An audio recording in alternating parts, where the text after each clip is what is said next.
জেডিএন্স BCS preliminary স্কোয়াডে আপনাদের সবাইকে স্বাগতম। আজকে আলোচনা করব ভাষা আন্দোলন সম্পর্কে। এখানে 67টি প্রশ্ন আছে।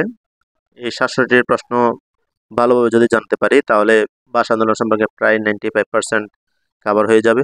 তবে ঘটনার অনুক্রম সম্পর্কে ভালোভাবে জানতে গেলে একটি বিশ্বস্ত বই থেকে এগুলো জানতে হবে। আমাদের এখানে প্রথম প্রশ্ন হচ্ছে, পাকিস্তানে কত পার্সেন্ট বাংলাভাষী ছিল? উত্তর হচ্ছে 56.40%। অনেক সময় অপশনে 56% থাকে, তাহলে 56%ই উত্তর হবে। পাকিস্তানে 56.4% বাংলাভাষী ছিল। উর্দুভাষী ছিল 3.27%। উর্দুভাষী 3.27% ছিল। এরপরের প্রশ্ন হচ্ছে, আমরা হিন্দু বা মুসলমান যেমন সত্য, তার চেয়ে বেশি সত্য আমরা বাঙালি। উক্তিটি কে করেছেন? খুবই একটি গুরুত্বপূর্ণ উক্তি। এটি করেছেন ডক্টর মোহাম্মদ শহীদুল্লাহ। ডক্টর মোহাম্মদ শহীদুল্লাহ। যদি কোনো কারণে মনেও না থাকে তাহলে আপনারা মনে করেন সত্য শহীদুল্লাহ, সত্য শহীদুল্লাহ। এখানে আসলে অনেকগুলো টপিক পড়তে গেলে এসব মনে থাকে না, সেই জন্য জাস্ট একটা ক্লু দিলাম যে সত্য দিয়ে শহীদুল্লাহ মনে রাখার জন্য। পরের প্রশ্ন, কিসের ভিত্তিতে পূর্ব বাংলায় ভাষা আন্দোলন হয়েছিল? বাঙালি জাতীয়তাবাদের ভিত্তিতে। এই সব প্রশ্ন আমরা আসলে অপশন দেখলে বুঝবো, তবে সেই ক্ষেত্রে আমাদের অপশনগুলো ভালোভাবে পড়তে হবে। বাঙালি জাতীয়তাবাদের ভিত্তিতে পূর্ব বাংলায় ভাষা আন্দোলন হয়েছিল। এর পরের প্রশ্ন হচ্ছে, বাঙালি জাতীয়তাবাদের মূল ভিত্তি কি? এটাও অপশন দেখলে আমরা পারবো, তবে সেই ক্ষেত্রে 4টা অপশনে ভালোভাবে পড়তে হবে। বাঙালি জাতীয়তাবাদের মূল ভিত্তি হচ্ছে ভাষা ও সংস্কৃতি।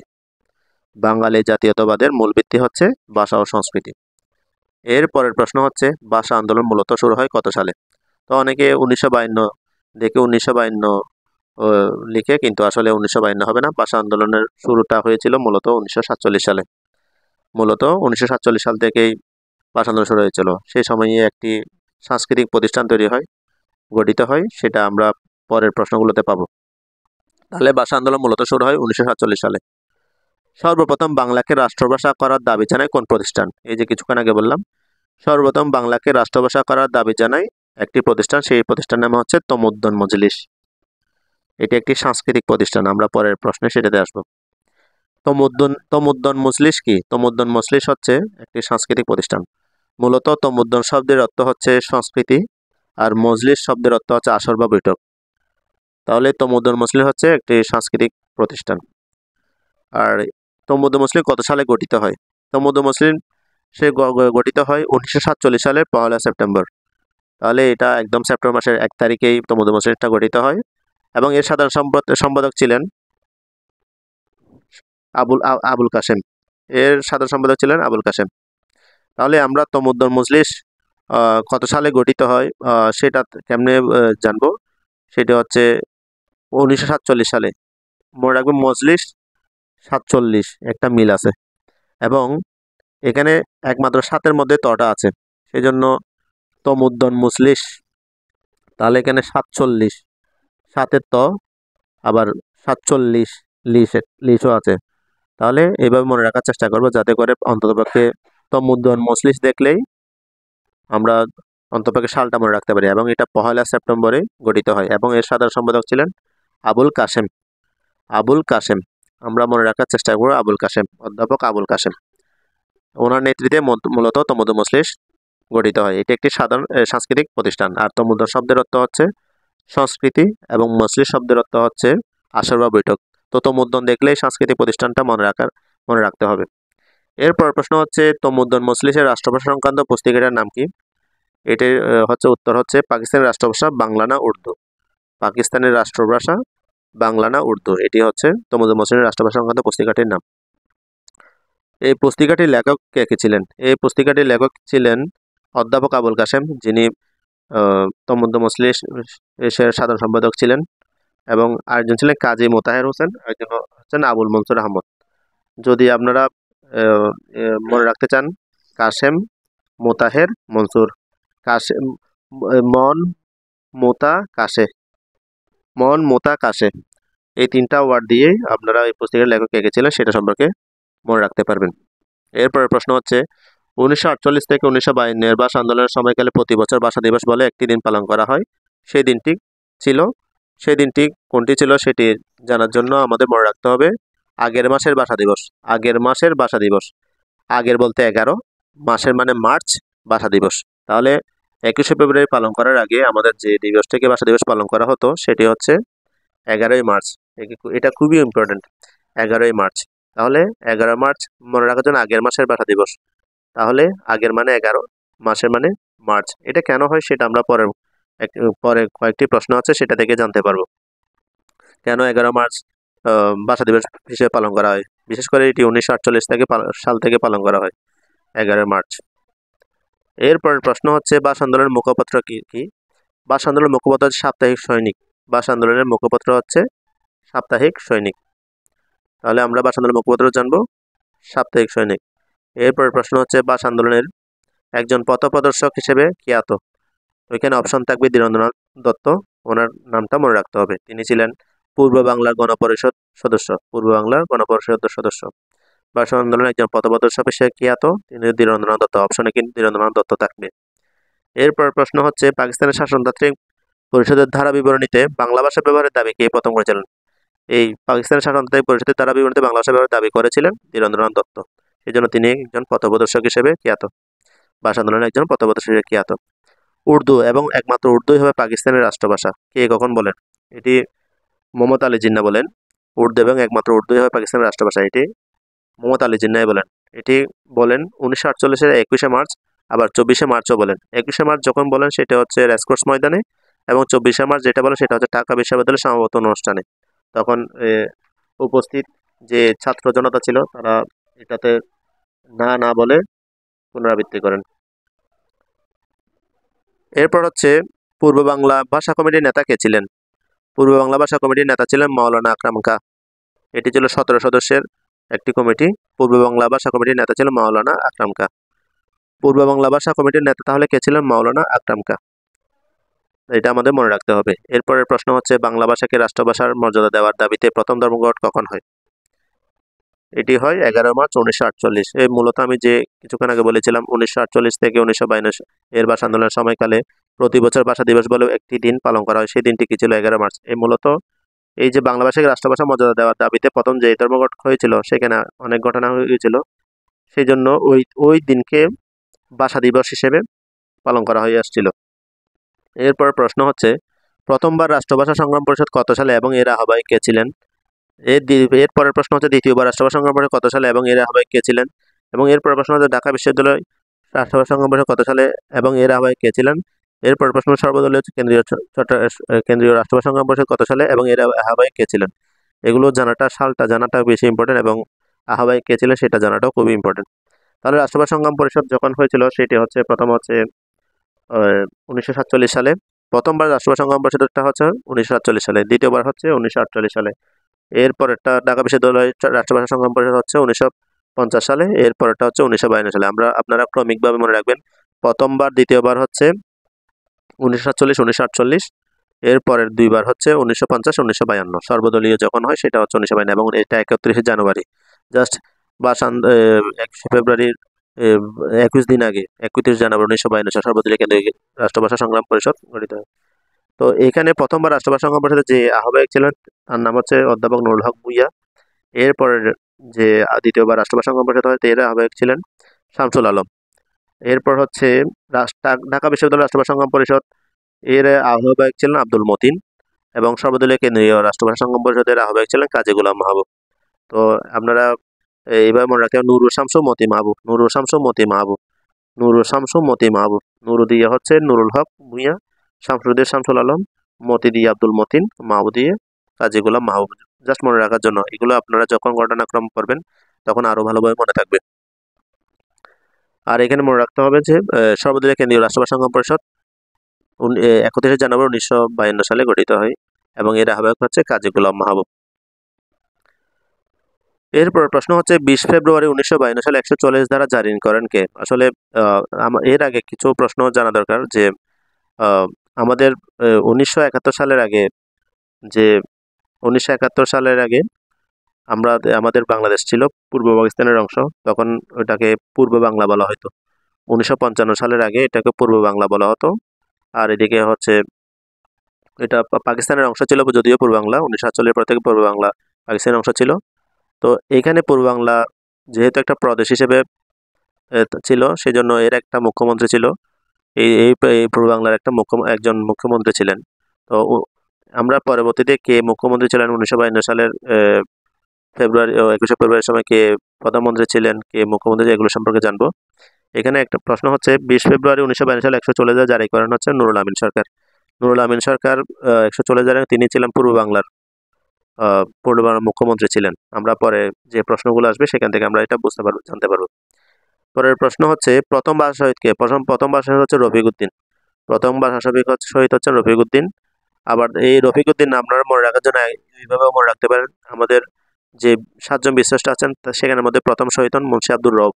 তাহলে রবের র, আর এদিকে প্রথম ভাষা শহীদ রফিকুদ্দিন। তাহলে আপনারা এইভাবে মনে রাখতে পারেন, প্রথম ভাষা শহীদ রফিকুদ্দিন, আবার বীরশ্রেষ্ঠের প্রথম শহীদ হচ্ছে রব, মুন্সি আব্দুর রব। এরপরে প্রশ্ন হচ্ছে 21শে ফেব্রুয়ারি ভাষা আন্দোলন শিশু শহীদকে। এখানে বিভিন্ন বই বিভিন্ন রকম নাম পেয়েছি, মানে কাছাকাছি শব্দের একটা নাম। 9 বছরের শিশু ওয়ালিউল্লাহ পেয়েছি, আবার 9 বছরের শিশু ওহিউল্লাহ পেয়েছি। আপনারা ওয়ালিউল্লাহ বা ওহিউল্লাহ যেটাই থাকুক আপনারা এটা মনে রাখবেন। 21শে ফেব্রুয়ারি ভাষা আন্দোলন শিশু শহীদ হচ্ছে 9 বছরের শিশু ওয়ালিউল্লাহ বা ওহিউল্লাহ। এরপর প্রশ্ন হচ্ছে শহীদ আবুল বরকত কোন বিশ্ববিদ্যালয়ের ছাত্র ছিলেন? শহীদ আবুল বরকত ঢাকা বিশ্ববিদ্যালয়ের ছাত্র ছিলেন। ওনার ডাক নাম হচ্ছে আবাই, আবুল দিয়ে আবাই মনে রাখবেন। আর উনি হচ্ছেন ঢাকা বিশ্ববিদ্যালয়ের ছাত্র ছিলেন, এবং ওনার জন্ম কিন্তু বাংলাদেশে না, ওনার জন্ম কিন্তু পশ্চিমবঙ্গে। এরপর প্রশ্ন হচ্ছে বাংলাকে উর্দু ভাষা পাশাপাশি রাষ্ট্রভাষা প্রদানের সিদ্ধান্ত গৃহীত হয় কত সালে? 1952 সালে ভাষা আন্দোলন, যে 21শে ফেব্রুয়ারি ভাষা আন্দোলন হয়, এরপরে 1954 সালে আসলে সিদ্ধান্তটা গৃহীত হয়, যে মানে বাংলাকে উর্দুর পাশাপাশি রাষ্ট্রভাষা প্রদানের সিদ্ধান্ত, এটা গৃহীত হয় 1954 সালে। এরপর হচ্ছে যে প্রশ্নটি আছে পাকিস্তান গণপরিষদে বাংলাকে অন্যতম রাষ্ট্রভাষা স্বীকৃতি দেয় কত সালের কত তারিখে? এই যে একই সালে পাকিস্তান গণপরিষদে, অর্থাৎ 1954 সালে 9ই মে 1954 সালে, এটা 9 মে তারিখটাও মনে রাখতে হবে, পাকিস্তান গণপরিষদে। তাহলে বাংলাকে উর্দু ভাষার পাশাপাশি রাষ্ট্রভাষা প্রদানের সিদ্ধান্ত গৃহীত হয় 1954 সালে, এবং পাকিস্তান গণপরিষদে বাংলাকে অন্যতম রাষ্ট্রভাষা হিসেবে স্বীকৃতি দেয় 9 মে 1954 সালে। 9 মে 1954 সালে। এরপরের প্রশ্ন হচ্ছে জাতীয় পরিষদ উর্দুর পাশাপাশি বাংলাকে রাষ্ট্রভাষা হিসেবে স্বীকৃতি দেয় কত সালে কত তারিখে? প্রথমে বলা ছিল পাকিস্তান গণপরিষদ, ওইটি ছিল 1954, এখন হচ্ছে জাতীয় পরিষদ। তাহলে পাকিস্তান গণপরিষদে দেওয়া হয়েছিল আগে 1954 সালে, এরপর হচ্ছে জাতীয় পরিষদ দেওয়া হয়েছে 1956 সালে। এরপরের প্রশ্ন হচ্ছে বাংলাকে পাকিস্তানের দ্বিতীয় রাষ্ট্রভাষা। বাংলাকে পাকিস্তানের দ্বিতীয় রাষ্ট্রভাষা মর্যাদা সংবিধানে পরিবর্তন আনা হয় কবে? এই প্রশ্নটি হচ্ছে, এটি প্রশ্নের উত্তর হচ্ছে 29শে ফেব্রুয়ারি 1956 সাল। এখানে দেখুন এটিও হয়েছে 1956 সালে, তবে এটা 1956 সাল তো লিবিয়ার অধিবাসী ছিল, এবং 29শে ফেব্রুয়ারি এই ঘটনাটি হয়। তাহলে এখানে প্রশ্নটি আছে বাংলাকে পাকিস্তান দ্বিতীয় রাষ্ট্রভাষায় মর্যাদা দিয়ে সংবিধানের পরিবর্তন আনা হয় 29শে ফেব্রুয়ারি 1956। তাহলে একটা ইউনিক ব্যাপার হলো যে 29শে ফেব্রুয়ারি লিবিয়ার বাংলাকে পাকিস্তান দ্বিতীয় রাষ্ট্রভাষা মর্যাদা দিয়ে সংবিধান পরিবর্তন 29শে ফেব্রুয়ারি 1956। এরপরের প্রশ্নটি হচ্ছে বাংলাকে পাকিস্তানের দ্বিতীয় রাষ্ট্রভাষা মর্যাদা দেওয়া হয় সংবিধানের কোন অনুচ্ছেদে? অর্থাৎ পাকিস্তান সংবিধানের যে অনুচ্ছেদ আছে সেটা কত অনুচ্ছেদে? এটি হচ্ছে 214 1 অনুচ্ছেদে। 214 1 অনুচ্ছেদে। তাহলে আমরা এভাবে মনে রাখার চেষ্টা করবো, জাস্ট এগুলো বারবার পড়লে আপনাদের আরো ভালো মনে থাকবে। জাস্ট প্রশ্নগুলো ভালো মনে থাকার জন্য আমি কিছু কিছু প্রশ্নে ক্লু দেওয়ার চেষ্টা করেছি, আপনারা এগুলো বারবার মনে রাখবেন। এরপর প্রশ্ন হচ্ছে ভাষা শহীদ শফিউর কয় তারিখে নিহত হন? আসলে 21শে ফেব্রুয়ারি রফিকুদ্দিন নিহত হন, কিন্তু ভাষা শহীদ শফিউর নিহত হন 22শে ফেব্রুয়ারি। তো মনে রাখার জন্য আমাদের আমি একটা এখানে ক্লু দিয়েছি, শহীদ স তালব্য শহীদ শফিউর, তাহলে 2-2, অর্থাৎ একই বর্ণ স আর 22 ফেব্রুয়ারি 2-2, ফেব্রুয়ারিও 2, তাহলে স 2-2, স 2-2। তাহলে ভাষা শহীদ শফিউর রহমান 22শে ফেব্রুয়ারি নিহত, 1952 সালের 22শে ফেব্রুয়ারি নিহত হন। এরপর হচ্ছে আমার ভাইয়ের রক্তের রাঙা কবিতা আকারে লিফলেট প্রকাশিত হয় কত সালে? যে বছরে ভাষা আন্দোলন হয় 1952 সালে, সেই বছরে কিন্তু হয়নি, 1953 সালে প্রকাশিত হয় এটা। আমার ভাই রক্তে রাঙানো কবিতা আকারে লিফলেট প্রকাশিত হয় 1953 সালে। এরপর প্রশ্ন হচ্ছে আমার ভাইয়ের রক্তে রাঙানো গানটির গীতিকারকে। আমার ভাইয়ের রক্তে রাঙানো গানটির গীতিকারকে। এরপর প্রশ্ন হচ্ছে আমার ভাইয়ের রক্তে রাঙানো গানটির প্রথম সুরকারকে। আবার আমার ভাইয়ের রক্তে রাঙানো গানটি দ্বিতীয় সুরকারকে বা বর্তমান সুরকারকে, এই তিনটা জানতে হবে। তো প্রথম প্রশ্ন হচ্ছে আমার ভাইয়ের রক্তে রাঙা গানটির গীতিকারকে, সেটির উত্তর হচ্ছে আব্দুল গাফ্ফার চৌধুরী। গীতিকার মানে যিনি গানটি রচনা করেছেন। আর সুর সুর দিয়েছেন আব্দুল লতিফ। আর তিনি প্রথম সুরকার, আবার দ্বিতীয় সুরকার বা বর্তমান সুরকার হচ্ছে আলতাফ মাহমুদ। তো আমরা মনে রাখার জন্য এই নামে যাতে জট না লাগে সেজন্য আমরা মনে গালফ মাহমুদ। গালফ মাহমুদ কেন মনে রাখবো? কারণ হচ্ছে গা দিয়ে গাপ্পার, আর গালফ লাভ দিয়ে লতিফ বা আব্দুল লতিফ, আর মাহমুদ দিয়ে আলতাফ মাহমুদ। আমরা এভাবে মনে রাখার চেষ্টা করব, গালফ মাহমুদ।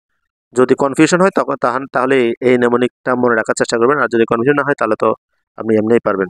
এরপর প্রশ্ন হচ্ছে সরকারের সমর্থনে প্রথম 21শে ফেব্রুয়ারি পালিত হয় কত সালে? যেহেতু সবকিছু সংবিধানে পরিবর্তন আনা হয়, এবং হচ্ছে বাংলাকে পাকিস্তানের দ্বিতীয় রাষ্ট্রভাষা হিসেবে মর্যাদা দেওয়া 1956 সালে 29শে ফেব্রুয়ারি। তো সেই জন্য সরকার সমর্থনে প্রথম 21শে ফেব্রুয়ারি পালিত হয় মূলত 1956 সালে। যেহেতু জাতীয় পরিষদে জাতীয় পরিষদে জাতীয় পরিষদ উর্দুর পাশাপাশি বাংলাকে রাষ্ট্রভাষা হিসেবে স্বীকৃতি দেয় 16 ফেব্রুয়ারি। তাই এখানে 21শে ফেব্রুয়ারি মূলত সরকার সমর্থনে 21শে ফেব্রুয়ারি পালিত হয়। এরপরের প্রশ্ন হচ্ছে 23 ফেব্রুয়ারি 1952 নির্মাণাধীন শহীদ মিনার উদ্বোধন করেন কে? যেহেতু 22 ফেব্রুয়ারি শহীদ শফিউর নিহত হন, 23 ফেব্রুয়ারি 1952 নির্মাণাধীন শহীদ মিনার উদ্বোধন করেন শহীদ শফিউরের পিতা মাহবুবুর রহমান। যেহেতু 22 ফেব্রুয়ারি ওনার সন্তান নিহত হন। বর্তমান শহীদ মিনারের স্থপতি কে? বর্তমান শহীদ মিনারের স্থপতি হচ্ছে হামিদুর রহমান। আমরা মনে রাখার জন্য শহীদের হ দিয়ে হামিদুর রহমান, হ দ হামিদুর রহমান, আর মি দিয়ে হামিদুর রহমান, এবার মনে রাখার চেষ্টা করবেন। ওনার সহকর্মী ছিলেন, ওনার একজন সহকর্মী হচ্ছেন নবেরা। ওনার সহকর্মী হচ্ছেন নবেরা। তাহলে আমাদের মনে রাখতে হবে যে বর্তমান শহীদ মিনারের স্থপতি হচ্ছে হামিদুর রহমান। ওনার সহকর্মী ছিলেন ভাস্কর নবের আহমদ। এটা মনে রাখতে হবে। এরপর প্রশ্ন হচ্ছে এই শহীদ মিনার কে উদ্বোধন করেন? এই শহীদ মিনার উদ্বোধন করেন আবুল বরকতের মা হাসনা বেগম। এই মিনার উদ্বোধন করেন হচ্ছে আবুল বরকতের মা হাসনা বেগম। আমরা আবুল বরকত সম্পর্কে অনেক কিছু জেনেছি। আবুল বরকত ছিলেন ঢাকা বিশ্ববিদ্যালয়ের ছাত্র। আবুল বরকত হচ্ছে বাংলাদেশে জন্মগ্রহণ করেন, তিনি পশ্চিমবঙ্গে জন্মগ্রহণ করেছেন। আর আবুল বরকতের ডাক নাম হচ্ছে আবাই, আর ওনার মা হচ্ছেন হাসনা বেগম।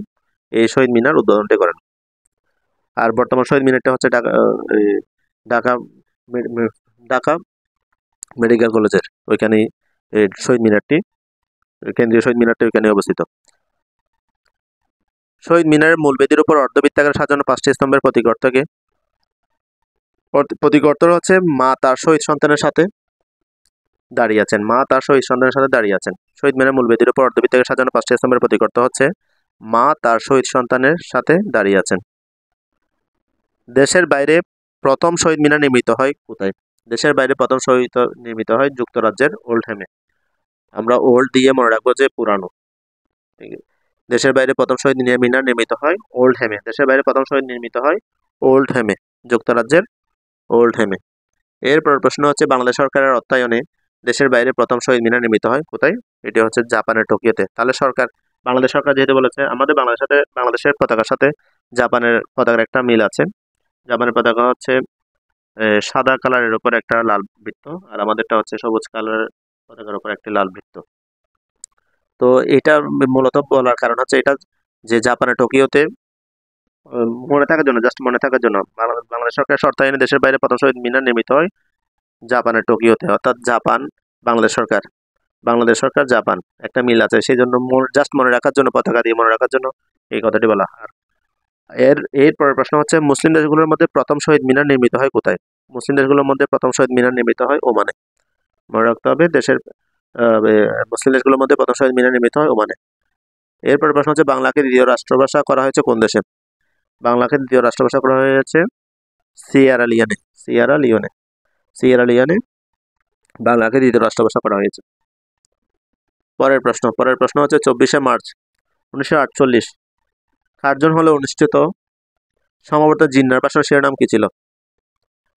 এটার উত্তর হচ্ছে students role in nation building. Students role মনে রাখলে হবে, students role. Students role in nation building, students role in nation building. বাংলাকে আরবি হরফে লেখার প্রস্তাব পেশ করেন কে? বাংলাকে আরবি হরফে লেখার প্রস্তাব পেশ করেন ফজলুর রহমান। আপনারা পেশ, এখানে আরেকটি প্রশ্ন আছে, উদ্যোগ গ্রহণ করেন কে? এই জন্য আমাদের মাথায় রাখতে হবে যে পেশ দিয়ে ফজলুর রহমান, প ফ, তাহলে ফজলুর রহমান। বাংলাকে আরবি হরফে লেখার প্রস্তাব পেশ করেন হচ্ছে ফজলুর রহমান। এর প্রশ্নটি হচ্ছে বাংলাকে আরবি হরফে প্রচলন করার উদ্যোগ গ্রহণ করেন কে? বাংলাকে আরবি হরফে প্রচলন করার উদ্যোগ গ্রহণ করেন খাজা নাজিমুদ্দিন। তাহলে বাংলাকে আরবি হরফে প্রচলন করার উদ্যোগ গ্রহণ করেছিলেন খাজা নাজিমুদ্দিন। খাজা নাজিমুদ্দিন বাংলাকে আরবি হরফে প্রচলন করার উদ্যোগ গ্রহণ করেছেন খাজা নাজিমুদ্দিন। পরের প্রশ্ন হচ্ছে ভাষা আন্দোলনের সময় ঢাকা বিশ্ববিদ্যালয়ের উপাচার্য কে ছিলেন? ভাষা আন্দোলনের সময় ঢাকা বিশ্ববিদ্যালয়ের উপাচার্য ছিলেন ডক্টর এস এম হুসেন। শুধু হুসেন মনে রাখবেন, উপাচার্য ছিলেন উনি ডক্টর এস এম হুসেন। ভাষা আন্দোলনের সময় ঢাকা বিশ্ববিদ্যালয়ের উপাচার্য ছিলেন ডক্টর এস এম হুসেন। এরপর হচ্ছে সচিবালয়ে কর্মরত বা শহীদের নাম কি? আমরা স দিয়ে, জাস্ট স দিয়ে সালাম, স দিয়ে সালাম মনে রাখবেন। সচিবালয়ে কর্মরত বা শহীদের নাম হচ্ছে সালাম, আব্দুস সালাম। সচিবালয়ে কর্মরত বা শহীদের নাম হচ্ছে আব্দুস সালাম। 21-এর প্রথম গান ভুলবো না ভুলবো না, 21শে ফেব্রুয়ারি ভুলবো না রচনা করেন কে? 21-এর প্রথম গান ভুলবো না ভুলবো না, 21শে ফেব্রুয়ারি ভুলবো না রচনা করেন হচ্ছে ভাষা সৈনিক আনম গাজীউল হক। 21-এর প্রথম গান ভুলবো না ভুলবো না, 21শে ফেব্রুয়ারি ভুলবো না রচনা করেন হচ্ছে ভাষা সৈনিক আনম গাজীউল হক। 21-এর প্রথম গান ভুলবো না, তো মনে রাখবেন শুধু গাজী মনে রাখলে হবে। 21-এর প্রথম গান ভুলবো না ভুলবো না, 21শে ফেব্রুয়ারি ভুলবো না রচনা করেন হচ্ছে গাজী হল, তিনি ছিলেন ভাষা সৈনিক। পরের প্রশ্ন হচ্ছে ইউনেস্কো কততম অধিবেশনে 21শে ফেব্রুয়ারিকে আন্তর্জাতিক মাতৃভাষা দিবস হিসেবে স্বীকৃতি দেয়? ইউনেস্কো তাহলে 30তম অধিবেশনে 21শে ফেব্রুয়ারিকে আন্তর্জাতিক মাতৃভাষা দিবস হিসেবে স্বীকৃতি দেয়। আসলে 21শে ফেব্রুয়ারি যে ত্রাস ঘটেছিল সেই জন্য ইউনেস্কো 30তম অধিবেশনে, আমরা মূলত ত্রাসটা বলার কারণ হচ্ছে ত্রাস মানে 30, তাহলে 30তম অধিবেশনে 21শে ফেব্রুয়ারি আন্তর্জাতিক মাতৃভাষা দিবস হিসেবে স্বীকৃতি দেয়। এরপর প্রশ্ন হচ্ছে একই প্রশ্ন প্রায় কাছাকাছি, ইউনেস্কো 30তম অধিবেশনে 21শে ফেব্রুয়ারিকে আন্তর্জাতিক মাতৃভাষা দিবস হিসেবে স্বীকৃতি দেয় কত সালের কত তারিখে? তাহলে কত সাল বলতে 1999 সালে, যেহেতু 1999 সালে উনি এই দেওয়া হয় 17 নভেম্বর 1999 সাল, 17 নভেম্বর 1999 সাল। আবার এরপরের প্রশ্ন হচ্ছে আন্তর্জাতিকভাবে এই দিবস উদযাপন শুরু হয় কখন? তাহলে 1999 সালে যদি ইউনেস্কো স্বীকৃতি দিয়ে থাকে তাহলে ওই মাসে ওই 1999 17 নভেম্বর দেওয়া থাকে, সেই মাসে, তাহলে তো ফেব্রুয়ারি কস করে গেছে। সেই জন্য পরের বছরের 21শে ফেব্রুয়ারি অর্থাৎ 2000 সালে 21শে ফেব্রুয়ারি আন্তর্জাতিক এই দিবস উদযাপন শুরু হয়। তো যদি আপনাদের এই তারিখটা মনে রাখতে কষ্ট হয় তো এইভাবে মনে রাখতে পারেন। বিশেষ করে ইউনেস্কো 30তম অধিবেশনে 21 ফেব্রুয়ারিকে আন্তর্জাতিক মাতৃভাষা দিবস হিসেবে স্বীকৃতি দেয় কত সালের কত তারিখে? এটা হচ্ছে 17 নভেম্বর 1999। তো শুধুমাত্র নব 17, নব মানে নভেম্বর, 17 মানে 17, নব 17 এভাবে মনে রাখতে পারেন। এরপরের প্রশ্ন হচ্ছে ভাষা আন্দোলনের সময় পাকিস্তানের প্রধানমন্ত্রী কি ছিলেন?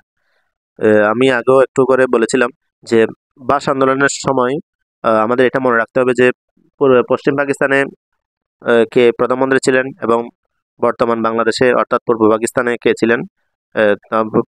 পশ্চিম পাকিস্তানে মূলত প্রধানমন্ত্রী ছিলেন, আর পূর্ব পাকিস্তান তথা বাংলাদেশে ছিলেন মুখ্যমন্ত্রী। তো ভাষা আন্দোলনের সময় পাকিস্তানের প্রধানমন্ত্রী ছিলেন খাজা নাজিমুদ্দিন। খাজা নাজিমুদ্দিন। এরপরে প্রশ্ন হচ্ছে ভাষা আন্দোলনের সময় পাকিস্তানের গভর্নর জেনারেল কে ছিলেন?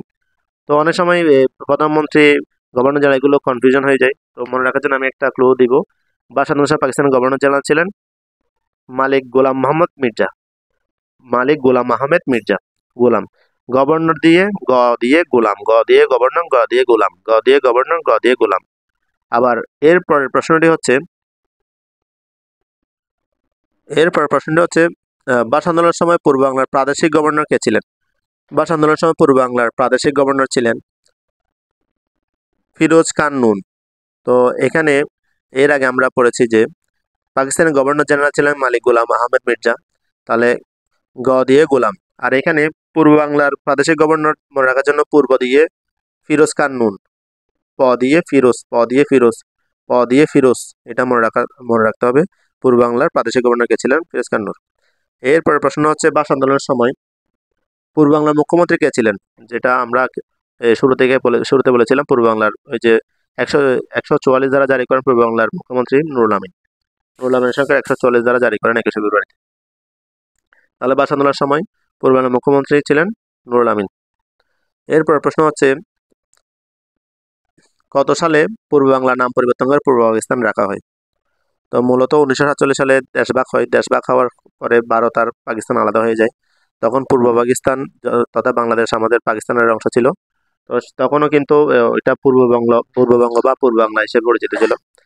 তো সেইটা পরিবর্তন হয় মূলত 1955 সালে। 1955 সালে পূর্ব বাংলা নাম পরিবর্তন হয়ে পূর্ব পাকিস্তান রাখা হয়। এরপরের প্রশ্নটি হচ্ছে, কোন ভাষা শহীদের জন্ম বাংলাদেশ নয়? কোন ভাষা শহীদের জন্ম বাংলাদেশ নয়? তো আমরা এটা অনেকবার বলেছি যে আবুল বরকতের জন্ম বাংলাদেশে নয়, ওনার জন্ম হচ্ছে পশ্চিমবঙ্গে। এরপরের প্রশ্ন হচ্ছে, ওরা আমার মুখের ভাষা কায়রা নিতে চায় বিখ্যাত গানটির গীতিকার কে? আব্দুল লতিফ। মূলত তাহলে ওরা আমার মুখের ভাষা কায়রা নিতে চায় বিখ্যাত গানের গীতিকার আব্দুল লতিফ। আব্দুল লতিফ কিন্তু আবার হচ্ছে আমার ভাইয়ের রক্তে রাঙানো 21শে ফেব্রুয়ারি ওই গানটির প্রথম সুরকার আব্দুল লতিফ। এরপর প্রশ্নটি হচ্ছে, 21 ফেব্রুয়ারি কি বার ছিল? বাংলা কোন মাস ছিল? এগুলো জানতে হবে। তবে মনে রাখবেন আমাদের গুরুত্বপূর্ণ দিবসগুলো, বিশেষ করে 21শে ফেব্রুয়ারি, 25শে মার্চ, 26শে মার্চ নয়, 25শে মার্চ, তারপর হচ্ছে 16 ডিসেম্বর, এই 3 দিনই বৃহস্পতিবার ছিল। তাহলে 21শে ফেব্রুয়ারি বৃহস্পতিবার ছিল, 25শে মার্চ বৃহস্পতিবার ছিল, 16 ডিসেম্বর বৃহস্পতিবার ছিল। বাংলা কোন মাস ছিল 21শে ফেব্রুয়ারি? এটি হচ্ছে ফাল্গুন মাস। তার তারিখ ছিল 8 তারিখ।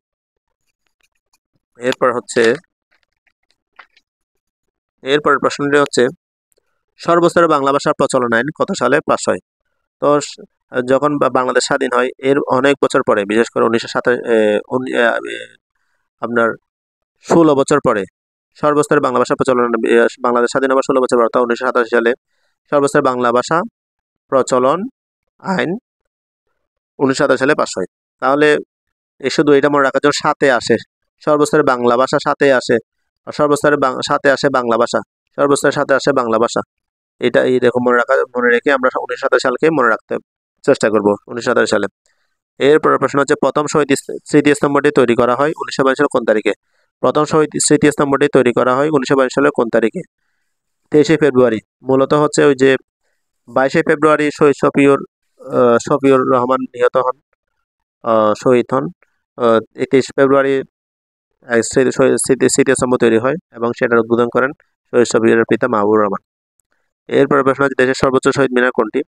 দেশের সর্বোচ্চ শহীদ মিনার জাহাঙ্গীর বিশ্ববিদ্যালয়ে যে শহীদ মিনারটি রয়েছে সেটি, এবং সেটি হচ্ছে 71 ফুট। 71 ফুট এটি। দেশের সর্বোচ্চ শহীদ মিনার হচ্ছে জাহাঙ্গীরনগর বিশ্ববিদ্যালয়ে এবং এটার উচ্চতা হচ্ছে 71 ফুট।